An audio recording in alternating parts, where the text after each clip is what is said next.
এই যে একদম হাতে হাতলে চলে এই মেসটা 300 টাকা আমি দোকান একদম জেতা সব কটা তাই এইটা এটা দোকান আমিও খাইতে এটা দোকান এটা জেতা পোয়া এই দেন 300 টাকা করে দেন লাস্ট কত হলে পারবেন? আমি 22 কেজি একদম জেতা 400 একদম 400।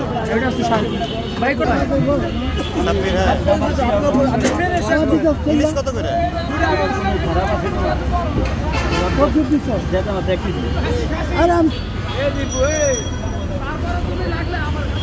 কাকলা মাছ কত? 650।